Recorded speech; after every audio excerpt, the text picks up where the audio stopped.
Bueno, hermanos, continuamos en Mateo capítulo 11. En el verso 11 de Mateo,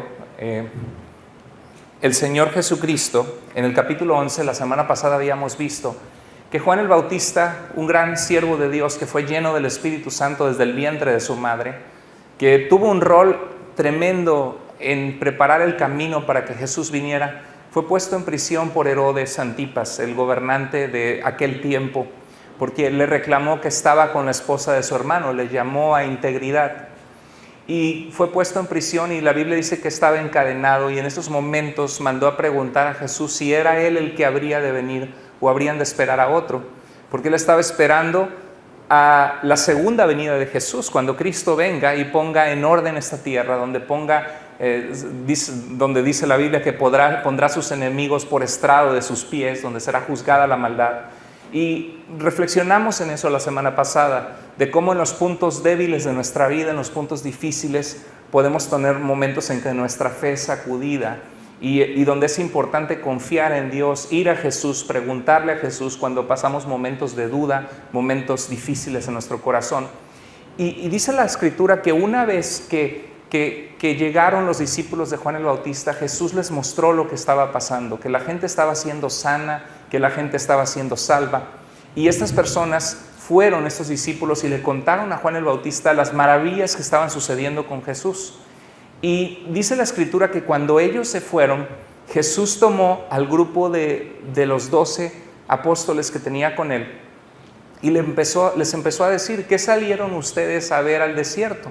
Porque Juan el Bautista fue un profeta de Dios que proclamó la salvación de Dios en el desierto, en el río Jordán, llamando a las personas al arrepentimiento y a bautizarse. Y dice que salieron a ver una caña sacudida por el viento. Era una planta que crecía al lado del río Jordán.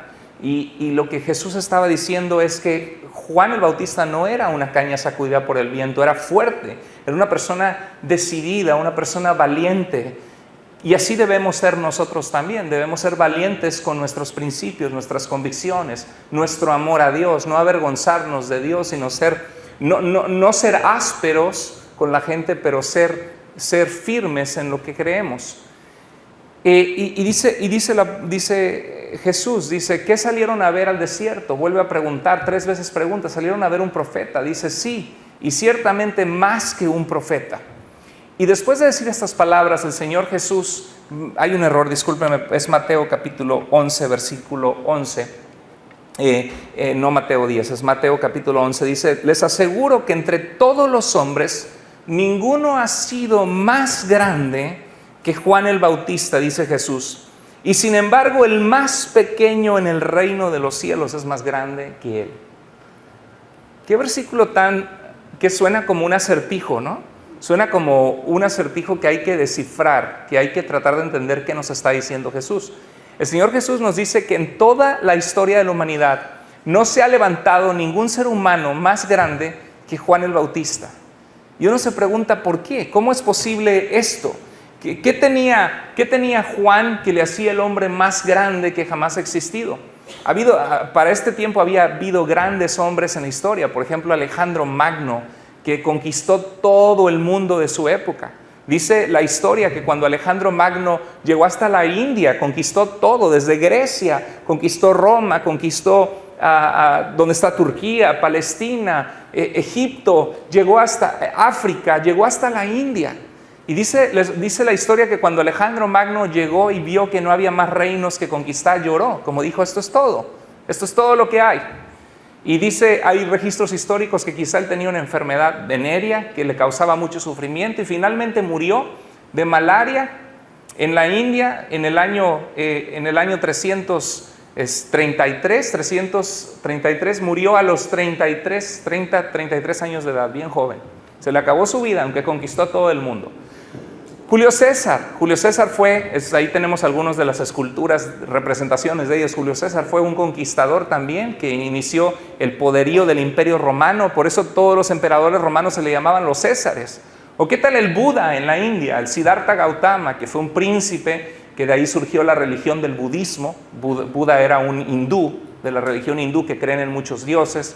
y vio que en el mundo hay sufrimiento y dolor y que la forma de escapar el sufrimiento y el dolor es dejar de desear, y tuvo algunas ideas buenas, algunas ideas basadas en no hacer a los demás lo que no quieres que te hagan a ti, etc. Y Buda, de todos los hombres de la antigüedad que habían sido grandes, el Señor Jesucristo nos dice que no ha habido nadie más grande que Juan el Bautista. Y esto es interesante para nosotros reflexionarnos y preguntarnos por qué. Porque yo creo que ninguno de nosotros quiere vivir una vida mediocre. Todos nosotros queremos que nuestra vida tenga significado, que nuestra vida tenga un propósito, que nuestra vida haga un impacto en este mundo, que nuestra vida sea, aunque sea como una piedrecita que echas a una laguna y esa piedrecita cae y hace una onda de agua y esa onda se expande. Queremos tener cierto impacto, aunque sea mínimo, en nuestra vida. Entonces, ¿qué es lo que la gente en nuestro mundo considera como grande? ¿A quiénes admira la gente de nuestro mundo? Bill Gates, que comenzó en su garage haciendo computadoras y ahora es el dueño de Microsoft, el hombre más rico del mundo. O Warren Buffett, que es un inversionista. Algo bien interesante de él es que aunque tiene miles de millones de dólares, es como creo que el cuarto hombre más rico del mundo, sigue viviendo en la misma casa que ha vivido en los últimos 30 años, maneja el mismo auto, no es una persona pretenciosa, no quería que sus hijos supieran que él era rico para que no se sintieran que no podían, que ya lo tenían todo y quitarles el deseo de luchar por ellos mismos en la vida. Es algo admirable, tiene cualidades que son dignas de admiración. O quizá un deportista, no sé, algunos admiran a Messi, ¿no? La habilidad que tiene para manejar un balón, una pelota. Algunos admiran a Michael Jordan cuando nos tocó verlo, aunque a mí me caía medio mal porque sentía que era presumido y se creía que era el mejor, y pues sí lo era, ¿no? Pero le faltaba esa humildad. Y ¿qué es lo que hace alguien grande? La gente considera, por ejemplo, la apariencia física. Algunos de nosotros, ¿a quién de nosotros nos gusta estar feo? A algunos pues ya les tocó, ni modos, ¿no? Y a veces nos sentimos feos. ¿Por qué? Todos queremos darnos nuestra manita de gato en el espejo, ¿no? Como decimos en México, nuestra manita de gato. Yo creo que es así, ¿no? La manita de gato. No queremos vernos mal. Y cuando te ves bien, eso agrada a la gente, porque la gente dice, wow, es confiable, porque tiene una sonrisa, porque se ve bien. Es más, había un estudio por ahí que la gente alta tendía a tener mejores sueldos que la gente más chaparrita. Yo creo que los jefes tuvieran miedo que les iba a pegar o algo así, ¿no? Los ven grandototes. Afecta nuestra apariencia. ¿Qué tal la prosperidad financiera? Vemos a alguien que le va muy bien económicamente y decimos, wow, esta persona ha triunfado en la vida, tiene aspectos que admirar.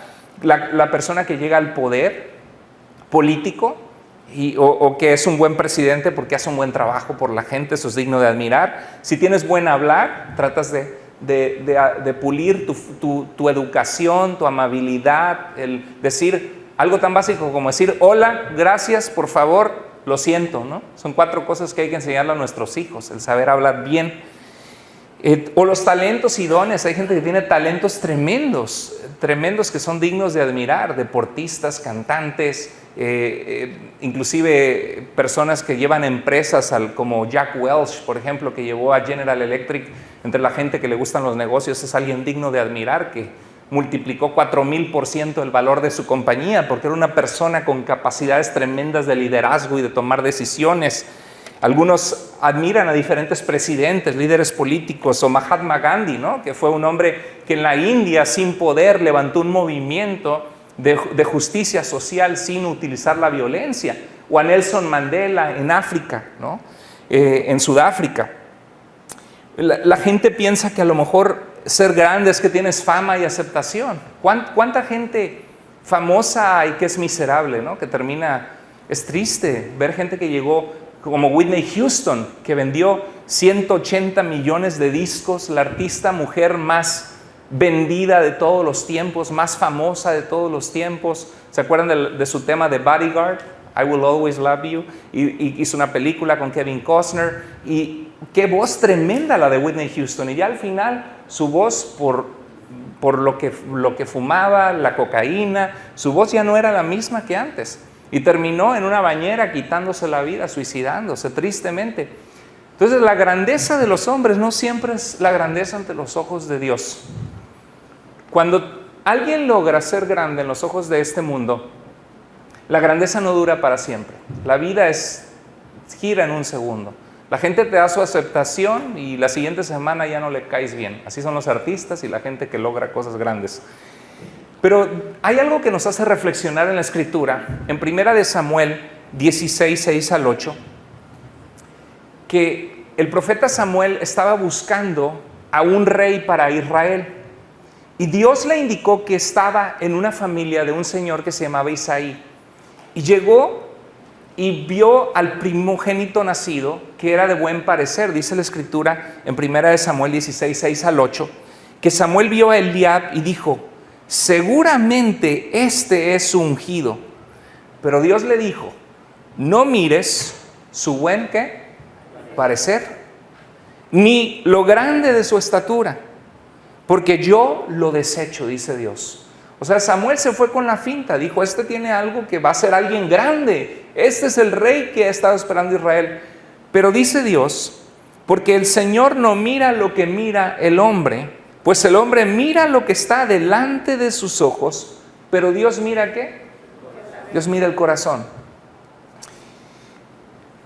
Dios ve el corazón. Cuando hablamos del corazón, estamos hablando de las motivaciones de tu vida, los pensamientos de tu vida, tus intenciones.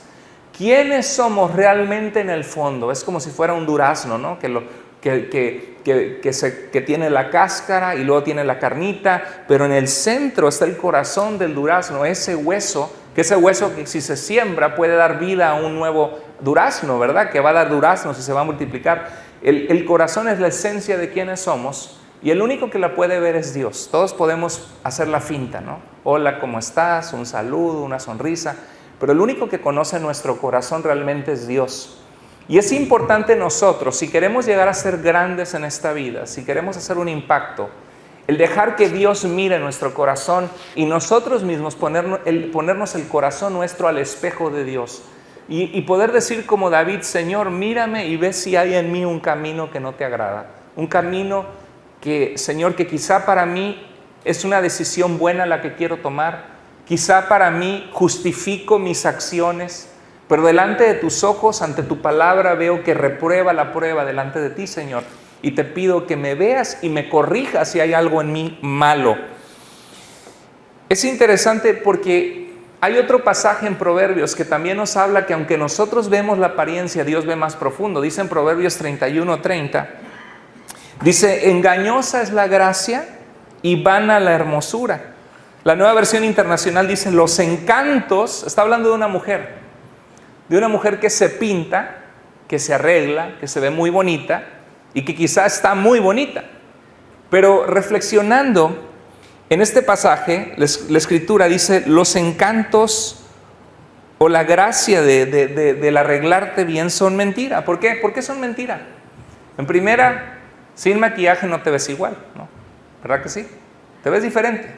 Se te ven las arrugas. ¿Y qué tal cuando agarramos uno de esos espejos grandototes en la tienda que te ves los puntos negros y estoy re feo, ¿no? Estás re fea. ¿Por qué? Porque te magnifican tus imperfecciones. Yo creo que así es la palabra de Dios y así es el Espíritu Santo en nuestras vidas. A veces creemos que estamos bien y cuando realmente buscamos de Dios y nos metemos a la palabra de Dios, Dios nos revela todas las áreas en nuestra vida, todos los puntos negros, las imperfecciones, y nos damos cuenta que delante de Dios no damos su estándar y no somos tan bonitos como pensamos, que hay cosas en nuestra vida que debemos renunciar, que hay actitudes que apestan, que hay actitudes que no son correctas para con otras personas. Entonces, vemos aquí que dice la Biblia que los encantos son mentira y la belleza no es más que una ilusión, porque la belleza se acaba. Estaba viendo que en Inglaterra hay unos ataques de moda donde tienen ácido y le avientan ácido en la cara a personas jóvenes, sobre todo si son bonitas, a una reina de belleza, y quedan desfiguradas de por vida. O sea, ¿quién tiene tal maldad en su corazón de hacer eso? Tienden a ser terroristas musulmanes, que Inglaterra ha abierto la puerta a muchos refugiados y tristemente hay una ideología dentro de ellos que se han multiplicado. Hubo 500 ataques de esos el año pasado. Imagínate qué horrible, de destruir la vida de una persona. Estaba viendo los comentarios de la noticia y algunos decían, esas personas merecen que les hagan lo mismo, porque no se ponen a pensar cómo desfiguran la vida de una persona. Pero la Biblia nos dice que realmente nuestra belleza se va a acabar, que es algo engañoso, porque puede haber una persona que se ve muy bonita por fuera, un hombre muy bien parecido, muy guapo, excelente cuerpo, marcado, ¿no? Ahí está, se lava la ropa en el estómago, tiene su lavadero, pero es una persona llena de sí mismo, centrada en sí mismo, que no teme a Dios, que es un hombre mujeriego, que cambia a su mujer cuando surge una más bonita. Y delante de Dios, por eso dice la Biblia, es engañosa esa belleza. Y lo mismo en la mujer, puede haber mujeres súper bellas y utilizan su belleza para casarse con alguien que tiene dinero y ya cuando no les sirve lo dejan y eso es engañoso. Lo que importa, lo que nos hace grandes realmente es lo que Dios ve en nuestro corazón, que es agradable delante de Él. Y eso es lo que Juan el Bautista tenía.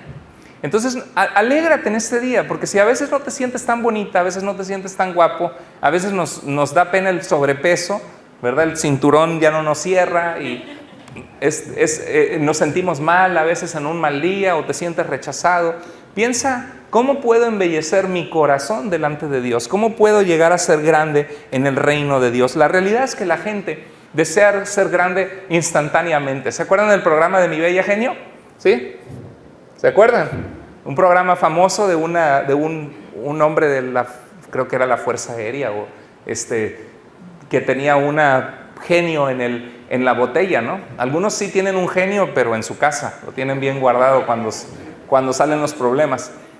Pero queremos que con un tronido de dedos se mejorara nuestra vida y llegar a ser grandes en esta vida. Mira, hay gente que quiere hacerse rica instantáneamente, ¿sí?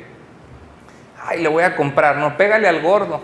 Le pegué al gordo de la esquina y quieren ver si se pueden hacer ricos en rascar un billete de lotería, en comprar el Mega Millions, ¿no? el Powerball, cuando están en $500 millones y toda la gente, todo Estados Unidos se va a comprarlo a ver si se lo gana. ¿Por qué es tan popular la lotería? Porque la gente quiere ser rica instantáneamente. Porque hay tantos, usted ha visto que a veces va manejando y hay un letrero en el pasto que dice, ¿quieres ganar $2,000 o $1,000 para la semana, o 2,000 o 1,500? Y está el teléfono, ¿no? Y la gente llama y les aseguro que 99.99% de las veces que llames no vas a ganar eso que te dicen ahí. Es algún tipo de negocio, te prometen las estrellas y tú puedes triunfar, pero generalmente los únicos que triunfan son los que están hasta arriba. No es tan fácil, no te dicen que 99% de la gente fracasa, pero la gente le intenta. ¿Por qué? Porque desean hacerse ricos rápidamente. Y también a veces la gente busca belleza instantánea, ¿no? La gente, por eso son tan famosos los comerciales de y compre el Abs Now, ¿no? Y ves al muchacho que está impresionantemente marcado, como si hubiera hecho ese cuerpo y ese fisicoculturismo solamente con el Abs Now, que cuesta $20 hacerlo. No te dicen que ya tiene este cuate 10 años haciendo ejercicio, que se mata en el gimnasio, que hace todo tipo de diferentes ejercicios y que el Abs Now no le dio esos abdómenes. ¿Por qué no te ponen al gordito batallando que no puede? Porque no lo comprarías, ¿sí? Son mercadotecnia. O te ponen a la muchacha super fit y mira, y solamente porque estuvo en este aparato y tú te lo compras y estás en ese aparato 2 horas y pasan 1 mes y 2 meses y pues bajaste de peso, pero no te ves así. Porque esa persona nació con una genética privilegiada, muchas veces, o una gran disciplina en su vida de tener la disciplina de hacer ejercicio. La realidad es de que no hay grandeza instantánea. No hay grandeza instantánea. La verdadera grandeza se construye siendo consistentes, persistentes en las pequeñas cosas. Mi esposa y yo les hemos dicho a ustedes muchas veces que no se puede tener un matrimonio exitoso de la noche a la mañana. No hay tal cosa como que vas a una conferencia matrimonial y dices, no, pues no me sirvió, salimos muy motivados, pero luego volvimos a la misma. O nos juntamos con un consejero, nos orientó, pero luego volvimos a pelear. Pues claro, es como si tienes diabetes y vas al doctor y le dices, tengo problemas, su azúcar está descontrolada, y te dice, usted tiene que caminar todos los días, aunque sean secciones de 15 minutos, cuide usted los carbohidratos y los azúcares que coma, sigue esta dieta y va a estar bien y va a estar controlado. Y tú no sigues la dieta, sales y dices, no, pues no sirvió mi ida con el doctor, ¿para qué fui si sigo igual? ¿Sí me entienden? No importa qué seminarios financieros tomes, cuántas predicaciones escuches, la clave de la grandeza delante de Dios es en obedecerle. Dijo Jesús, dice Santiago, no seamos solamente oidores olvidadizos de la palabra de Dios. ¿Por qué? Porque se nos olvida. Por eso necesitamos el recordatorio de la iglesia, el recordatorio de los mensajes. Nuestro tiempo con Dios en la mañana o en la noche o cuando sea que tú lees tu Biblia, necesitamos ese recordatorio, porque si no tendemos a olvidarlo. ¿Y cuántas veces frenamos y decimos, a ver, está muy bonito lo que estoy leyendo, pero ¿qué me está hablando Dios que quiere que yo mejore en mi vida, en mi actitud? La gente que logra ser rica lo hace porque ahorra, porque no vive como ricos, porque se miden muchas veces en lo que compran, no son despilfarradores del dinero. La gente que logra triunfar en su campo de estudios o en su negocio es porque son entregados a lo que hacen, se dedican, estudian, se preparan y a veces después en la vida, después de mucho tiempo, logran el éxito porque fueron consistentes en las pequeñas cosas. Los matrimonios sanos son sanos no porque se fueron a unas vacaciones a Hawái el fin de semana y todo se mejoró, sino porque cuidan el por favor, el gracias, el nivel de voz al pelear, el saber reconocer cuando uno de los dos la regó y decir perdóname. Cuidan las pequeñas cosas y por eso tienen un buen matrimonio. Y lo mismo pasa en el carácter. Dios está interesado en tu carácter y en mi carácter. Dios está interesado en quiénes somos. Y Juan tenía cosas muy bellas. ¿Qué cosas tenía Juan que lo hacían el más grande hombre que jamás ha existido? Bueno, en primer lugar, Juan era una persona íntegra y que tenía una profunda humildad, como vamos a ver ahorita. ¿Qué es una persona íntegra? Una persona íntegra es una persona completa, una persona plena, una persona que no tiene que pretender que es algo, ni tiene que mentir, ni tiene que estar buscando cómo le saca ventaja a alguien o cómo le miente a alguien, porque sabe quién es en Dios y no quiere lastimar a otras personas o triunfar a costa o ser próspero económicamente a costa de transar a otros. Es una persona íntegra, una persona que su palabra es sí, su no es no, su sí es sí. Y Juan el Bautista tenía integridad. Él confrontó a Herodes por su pecado, le dijo, no te es lícito tener a la mujer de tu hermano. Y era una persona sumamente humilde, como vamos a ver en un momento. Juan predicó el arrepentimiento en el río Jordán y llamaba a los hombres a volverse de sus malos pecados, de sus malos deseos, de sus malos caminos, y que se arrepintieran y se volvieran a Dios. ¿Qué cree que motivaba a Juan a pararse y predicar y vivir una vida austera? No tenía riquezas, era una persona que vivía para ver a la gente reconciliarse con Dios. La Biblia nos dice que Juan el Bautista fue aquel que el profeta Malaquías y en la escritura Isaías nos hablaba que haría volver el corazón de los padres hacia los hijos y de los hijos hacia los padres. Juan predicó un mensaje, el mismo que tú y yo podemos tener, que la gente se reconcilie con Dios, y cuando la gente se reconcilia con Dios, se reconcilian entre ellos, ¿no es cierto? ¿Cuántos de ustedes llegaron a la iglesia con un matrimonio muy dañado? Y cuando ustedes empezaron a buscar de Dios, su matrimonio empezó a mejorar. Eso pasa siempre. ¿Por qué? Porque busca primero el reino de Dios y su justicia, y todo lo demás que dice la palabra vendrá por añadidura, porque Dios honra a los que le honran, Dios bendice la obediencia. Juan tenía un amor que accionaba, porque el amor que tenía por Dios y por la gente le accionaba a ir a proclamar que la gente se volviera a Dios y a vivir para Dios. Y era un hombre de principios que fue puesto por Herodes en la cárcel por sus principios de decir la verdad. Juan vivía una vida enfocada en el reino de Dios, cumplía el propósito de Dios. Y eso es importante porque cuando uno piensa, ¿qué tiene la gente grande? La grandeza de la gente. Cuando tú piensas en una persona grande, yo, por ejemplo, pienso en gente que ha sido buena conmigo. Gente que veo que no me siento amenazada por ellos. La verdad que hay gente que tratas con ellos y dices, esta persona no me inspira confianza. Esta persona como que nada más busca lo suyo y solo habla de él o de ella. O esta persona tiene un carácter de pocos amigos. Pero ¿qué tal cuando hay alguien que te sonríe y te dice, hola, ¿cómo has estado? Y se queda parado y te escucha y se interesa en tu vida. Y te pregunta sinceramente cómo estás y cómo te puede servir. Esa persona te hace sentir bien. Las defensas que tú tienes las dejas y dices, es una persona digna de confianza, me cae bien, me siento bien. Si yo te pregunto, ¿quiénes son las personas que más han impactado tu vida? La gente que más amas tú.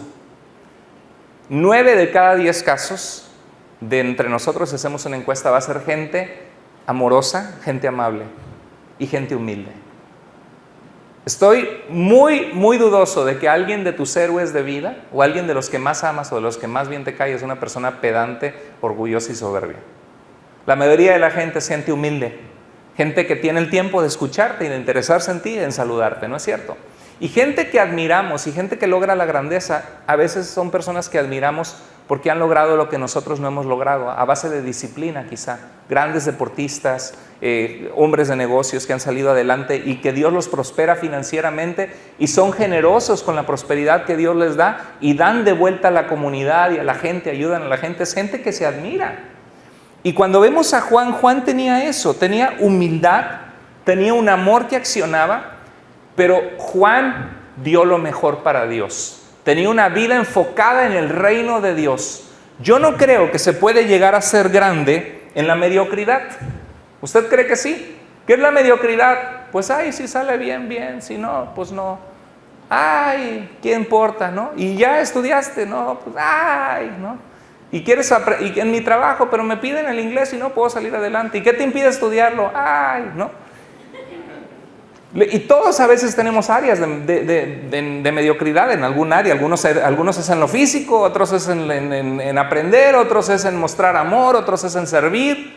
Y yo creo que no se puede alcanzar la grandeza en una vida mediocre, en una vida media, en una vida que no nos importa.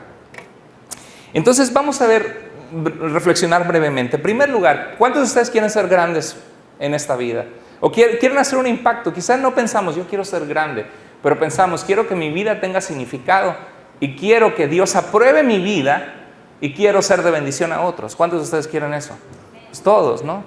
Entonces, Dios, vemos en Juan el Bautista y vemos en la Escritura. En primer lugar, si tú quieres llegar a ser grande, Juan el Bautista dice Jesús, que no ha habido nadie más grande que él, pero que el más pequeño en el reino de los cielos es más grande que él. ¿Qué quiso decir Jesús? El más humilde, el que más está dispuesto a dejarse usar por Dios, el que más no vive centrado en sí mismo, sino deja que Dios vive en él, el más pequeño. Pero en primer lugar, no puedes ser grande si no tienes integridad. Sin integridad no existe la verdadera grandeza. Tú puedes pensar en una persona que tranza y lastima a la gente y que decir, oh, él es grande. No. Se necesita integridad. ¿Qué significa? Decide en tu vida y determina vivir valores y principios anclados en la palabra de Dios, anclados en Dios, en tu vida. No, busca, dice Jesús, haz a otros lo que quieres que te hagan a ti y no hagas a otros lo que no quieres que te hagan a ti. Si en tu vida tienes todavía batallas un poquito con la mentirita, dices, ay, digo mentirillas a veces, ¿no? Si batallas con mentiritas, con hacer las cosas a medias, aún en tu trabajo, ¿no? Y ya barriste, por abajo, ¿no? Sí, todo está bien, ¿no? Si tú estás comportándote de una manera de falta de integridad y quieres que tu vida haga un impacto, dile, Señor, yo quiero ser una persona íntegra, que te agrada a ti, porque tú ves mi corazón, aunque los demás no lo vean. Haz las cosas. ¿Sabe cuál es el versículo de esta semana que vamos a aprender, de este mes de agosto? Porque toda la iglesia estamos aprendiendo un versículo y los niños también. Hay algunas que se lo saben. ¿Cuál es? Dice, sirvamos como al Señor. ¿Cómo dice? Sirvamos como al Señor y no a los hombres. Que todo lo que hagamos sea como para Dios y no para los hombres. Pero cuando tenemos una actitud así, Eso te va a hacer grande. En tu trabajo, tú crees que puede pasar desapercibido, pero si tú vas la milla extra en tu trabajo, si tú haces tu trabajo con excelencia, así sea hacer tortas o limpiar casas, oye, eso dices, wow, la casa quedó bien limpia. Yo tuve 2 personas antes y no limpian como limpia ella. Y eso abre puertas y te recomiendan y Dios te bendice porque estás haciendo las cosas bien. Limpias y barres, es que me tocó nada más trapear, pero trapeas y dejas limpio y barridito todo. Eso te da favor ante los ojos de las personas porque estás dando lo mejor, estás siendo una persona íntegra. También, sé humilde. La humildad es una de las cualidades que más admira la gente. ¿Cuántos de ustedes admiran a una persona humilde? ¿Sí? No va a ser como el argentino. Los argentinos son bien humildes, sí sabía, ¿verdad? Mi mamá es argentina, ella sí es humilde, pero no sé por qué tienen esa fama. Pero como soy de medio argentino por mi mamá, aunque yo soy mexicano, puedo hacer dice que estaba el predicador, el pastor diciendo, hermanos, debemos imitar la humildad de nuestro Señor Jesucristo. Mira que todo lo que él hacía era humilde, humilde como él solo. Dice, mira qué tan humilde fue nuestro Señor, que vino a nacer en Belén pudiendo haber nacido en la Argentina.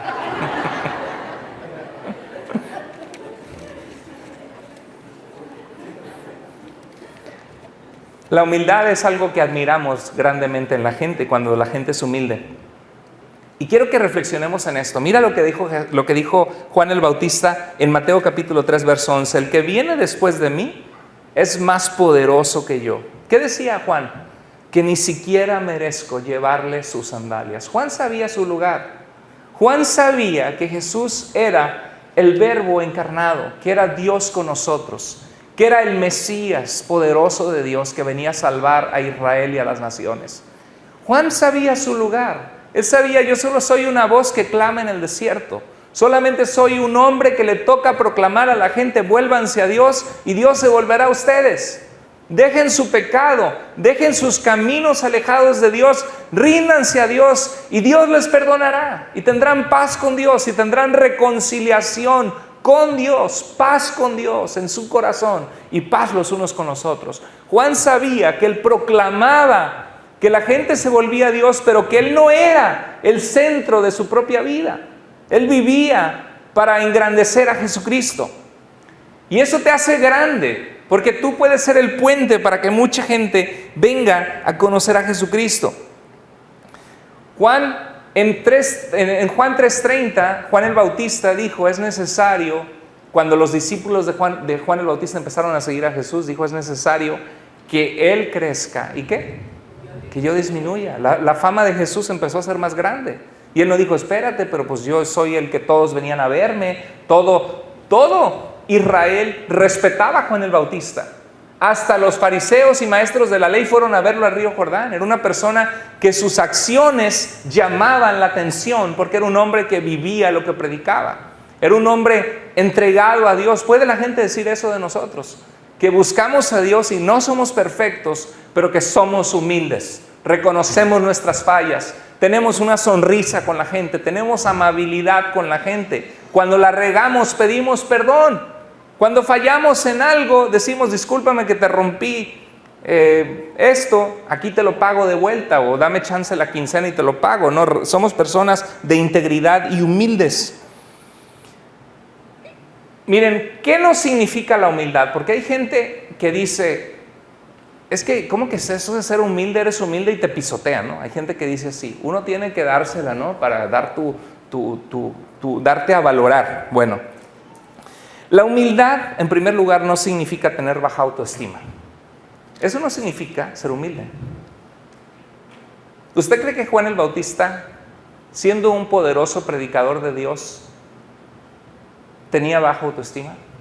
¿Usted se lo imagina diciendo, ¿cómo le llamaban los fariseos? Cuando sabía la intención de sus corazones y que venían solo a juzgar, decía, generación de víboras, ¿quién les enseñó a huir de la ira venidera? Él sabía su posición como profeta de Dios. Él sabía que el reino de Dios se había acercado con Jesucristo. Era valiente, era fuerte. Juan el Bautista no decía, no, pues yo no soy nada. Tú, háblale tú, yo no. No, o sea, no, Juan el Bautista no era una persona con baja autoestima. Pero era una persona que sabía que él vivía para exaltar y preparar el camino para Jesús. Él sabía que su vida dependía de Dios y del poder de Dios. Él no se creía autosuficiente de decir, yo me las puedo de todas, nadie me va a enseñar, yo nunca me equivoco. Eso no es ser humilde. Pero ser humilde tampoco es decir, no sirvo para nada, soy un vil gusano, soy de lo peor, soy una basura. Tampoco, a menos que te hayas comportado así, pues eso díselo al Señor, ¿no? Y ponte a cuentas con Él. Porque hay momentos que sí nos sentimos así cuando le hemos fallado a Dios y podemos ponernos a cuentas con Dios.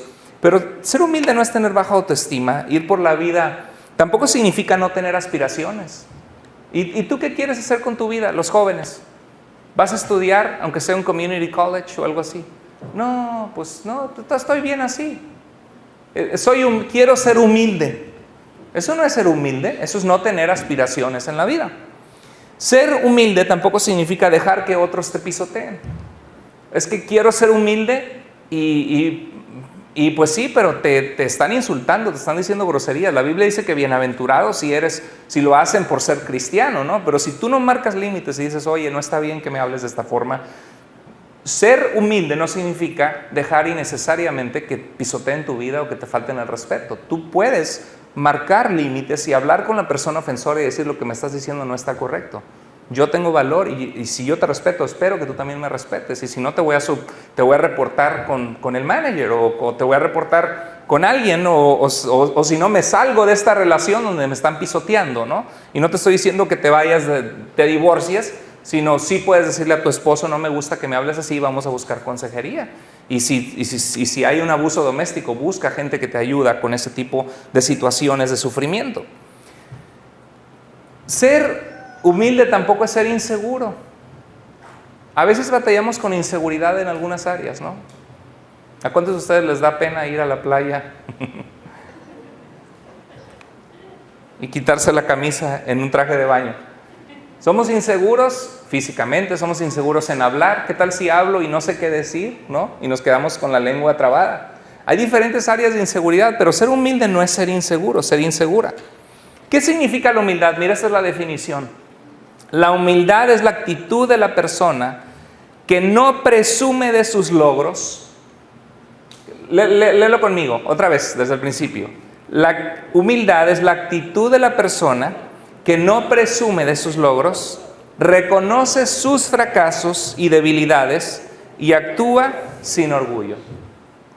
Otra vez, la humildad es la actitud de la persona que no presume de sus logros, reconoce sus fracasos y debilidades y actúa sin orgullo. Eso es lo que Dios quiere, porque eso es lo que Juan el Bautista tenía. Era una persona sumamente humilde. Dijo, no soy no merezco ni siquiera llevar las sandalias de Jesús. Ni siquiera, dice, es necesario que yo mengüe y que Él crezca, que Él sea exaltado. Tenía una humildad, un concepto claro de cuál era su rol y su papel comparado a Dios, y sabía quién era, sabía bien su posición, no vivía en los aires creyendo que Él era más de lo que debía ser.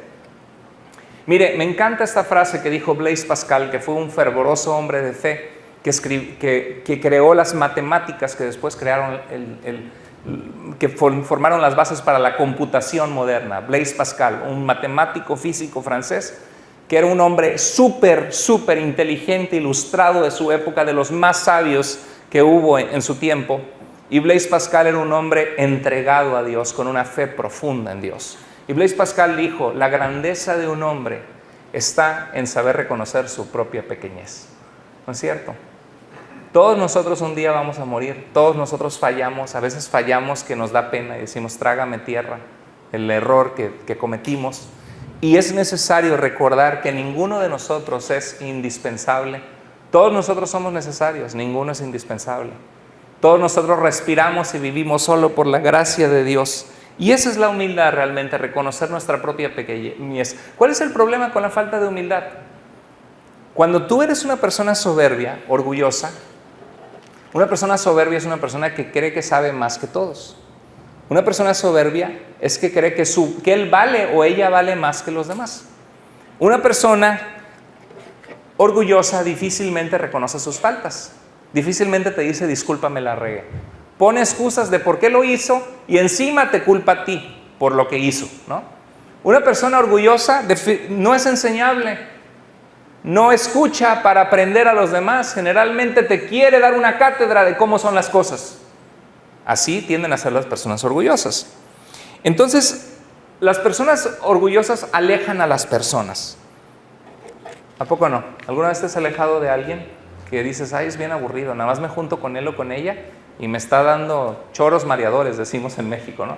Me está diciendo, y apenas hablamos de un tema, oye, que el fútbol, sí, porque mira, el equipo tiene que, te describe todo, no, pues debería ser el técnico nacional, ¿sí? O hablas de la situación política, no, mira, es que el problema es esto, y te explican todo, solucionaron los problemas del mundo en una plática, ¿no? ¿Y tú, y a qué te dedicas? Pues nada, aquí nada más. Y que, pues me han corrido los últimos 3 trabajos, pero estaban mal, y saben todo. Por eso puse ahí, no hay nada peor que una persona que su vida es un fracaso. Son palabras fuertes, pero es la realidad. Hay gente que su vida es un fracaso porque no siguen a Dios, porque son orgullosos. Dice Dios, yo doy gracia a los humildes y resisto a los que son soberbios, dice el Señor. Dice en el libro de Proverbios que lo que abomina el Señor son los ojos altivos. ¿Qué son los ojos altivos? No los ojos altivos, esos pobrecitos, no. Los ojos altivos son los ojos que te ven de arriba para abajo, ¿no? Como que ves una persona y dices, no está a mi altura, no me llega. No me va a enseñar. ¿Qué me va a enseñar él o ella? Esos son los ojos altivos. Y la Biblia dice que Dios aborrece, desprecia esa actitud en nuestro corazón. Entonces, una persona que no tiene humildad va a quedar mal tarde o temprano. Va a alejar a las personas más importantes de su vida. Cambian de amigos y de amigas y están peleados con su familia muchas veces. Si te ha pasado algo así, porque no has reconocido tus errores, porque has abandonado relaciones sin pedir perdón, sin reconocer cómo tú tuviste parte en la culpa, en la relación rota, pídele perdón a Dios. Y es más, haz un tiempo esta semana y dile, Señor, si tú estás hablando a mi corazón, Señor, ¿cómo puedo yo pedir perdón en esta relación que dejé abandonada? O esta gente que traté de una manera indebida. Nunca es tarde para pedir perdón. Nunca es tarde para cambiar. Hay gran mérito cuando alguien que ha sido necio y terco y orgulloso se da la media vuelta, dobla sus rodillas y dice, Señor, no soy nada sin ti. Perdóname por haber tenido un concepto más alto de mí que el que debo tener. Mire, cuando tú te cachas con falta de humildad algo en tu vida, o alguien te dice que haces bien algo, dale la gloria a Dios. Cuando alguien te dice, qué bien hiciste esto, qué bien cantas, qué bien hiciste este trabajo, dale la gloria a Dios y dile gracias a Dios, porque en realidad Él es el que nos ha dado dones y talentos. Ahora, tampoco significa, no, yo no hago nada bien, tampoco no, hay cosas que sabemos que hacemos bien por la gracia de Dios, pero sabemos que no son nuestras, que nos fueron dadas, dice Pablo, ¿y de qué te jactas si lo que tienes te fue dado? En 1 Corintios 4:7 y 2 Corintios 3:5 habla de eso, de que dice que nuestra competencia no es que venga de nosotros mismos, sino viene de Dios. Entonces, cuando tú te encuentres con falta de humildad, repréndela, dile, Señor, perdóname por este sentimiento que siento que se me está subiendo, ¿no? Porque eso ha sido, ¿qué dice la Biblia? Después del levantamiento viene la caída. Tenemos que cuidar eso. Entonces, la humildad escucha y respeta a los demás. La humildad reconoce las faltas propias. La humildad reconoce que otros pueden tener la razón. La humildad reconoce su propia pequeñez y reconoce que los demás también tienen valor. ¿Están conmigo? Eso es la humildad. Entonces, Juan el Bautista tenía eso y por eso era grande en el reino de los cielos. Estamos terminando. Por último, vive una vida, sé una persona de integridad, que tu sí sea sí, tu no sea no, que das lo mejor en tu trabajo, que ten amor en tu vida, un amor que te lleva a la acción de ser amable con las personas, de considerar a los demás. Y sé humilde en tu corazón. Si tienes una actitud que te has creído más de lo que debes, renuncia a eso, porque te va a atar a destruir relaciones en tu vida y te va a robar de lo que Dios tiene para tu vida, de llegar a ser grande, a hacer un impacto para Dios con tu vida. La persona más pequeña a los ojos del mundo puede hacer un gran impacto para Dios. David era un pastor de ovejas, pero en el tiempo perfecto, por el carácter que él tenía, Dios lo puso como rey. Nunca sabes lo que Dios puede hacer con tu vida o cómo tu vida puede tocar la vida de otras personas. Es maravilloso en la iglesia, me acuerdo del testimonio de una hermana bellísima que queremos mucho, que le pudo hablar, ella limpia la casa de una abogada y esta abogada estaba en muchos problemas, sin Dios en su corazón, y Dios usó esa relación de amistad donde ella va como profesional a limpiar, a dar ese servicio de limpieza, y le compartió de Cristo a la abogada. La abogada oró con ella, la abogada fue un centro de rehabilitación. Dios trajo esperanza a esa familia por una persona dispuesta y una persona humilde, dispuesta a que Dios use su vida y su corazón. Mire, vive una vida enfocada en el reino de Dios y cumple el propósito de Dios para ti. ¿Qué propósito tiene Dios para ti?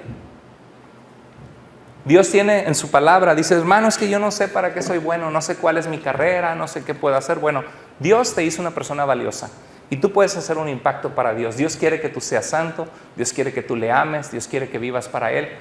Comienza obedeciendo las cosas que ya sabes que Dios quiere que hagas y deja que Dios se manifieste en tu vida de una manera poderosa. Mira, Juan el Bautista vivió para proclamar el Evangelio, apuntó a la gente a Jesús. Y me recuerda, estoy terminando, un pasaje hermosísimo en Romanos que dice esto, Romanos capítulo 10, verso 13 al 15. Dice, porque todos los que invoquen el nombre del Señor serán salvos. ¿Quiénes serán salvos? ¿Quiénes? Todos los que invoquen el nombre del Señor. ¿Salvos de qué? Salvos de una vida separada de Dios en la eternidad. Salvos de ser condenados por sus pecados en el infierno. Salvos de vivir sin Cristo una vida sin significado que va a perecer, porque todos nos vamos a morir un día. Y en Cristo tenemos vida eterna y vida abundante. Y el mejor regalo, el mejor acto de amor que podemos darle a la gente es darles a Jesús. Y Juan lo hizo. Dice la palabra, pero ¿cómo van a invocarlo para ser salvos? ¿Sí qué? Si no han creído en Él. Y mucha gente dice, no, pues yo creo porque he escuchado, pero no creen porque en su corazón no lo han entregado a Dios. Dice, ¿y cómo podrán creer en Él si no han oído hablar de Él? ¿Y cómo oirán si no hay quien les anuncie el mensaje? ¿Y cómo se les anunciará el mensaje si no fueren enviados? Como dice la Escritura, qué hermosa es la llegada. Y dice la Biblia, qué hermosos son los pies de los que traen buenas nuevas, ¿no? Aunque los pies no estén feos, ¿no? Que tengan juanetes y un dedo torcido. Cuando la Biblia dice que hermosos son los pies, está diciendo que cuando alguien llega y dice, hey, hay una esperanza, Dios te ama, ya me permites orar contigo, Dios puede tomar tu situación, tu matrimonio roto, y Dios puede voltearlo para bien si te rindes a Él. Eso es lo que la Biblia dice que es hermoso. Por eso dice, qué hermosa es la llegada de los que traen, ¿qué? Buenas noticias. Y quiero decirte que Juan precisamente era esto. ¿Cómo puedes llegar a ser grande? En primer lugar, ten integridad y humildad en tu vida para ser grande delante de Dios y de la gente. 2, ten amor que acciona en servir, porque eso hacía Juan el Bautista, llamando a la gente a los pies de seguir a Jesucristo como el Cordero de Dios que quitaba el pecado del mundo. Y en tercer lugar, vive una vida enfocada en el reino de Dios. Cumple el propósito de Dios para ti. Vive para Dios. Crece tu relación con Dios. Ora, lee tu Biblia, ven a la iglesia, habla de Cristo. Comienza a servir a Dios en un área en que puedas. Porque ¿sabes qué? Es más bienaventurado, dijo Jesús, dar que recibir. Y dice, hay un dicho que dice, el que no vive para servir, no sirve para vivir. La gente que más admiramos es la gente que es servicial, la gente que es amable, la gente que se interesa en nuestras vidas. Dijo Jesús, no ha habido hombre más grande en la historia que Juan el Bautista, porque preparó el tiempo preciso para que Jesús llegara y era un hombre lleno de la misión que Dios le había dado de proclamar su mensaje a otros. Era un hombre lleno de humildad y era un hombre lleno de amor, era un hombre fuerte, pero humilde para Dios. Y eso es lo que Dios puede hacer con nosotros si dejamos que el Señor moldee nuestras vidas.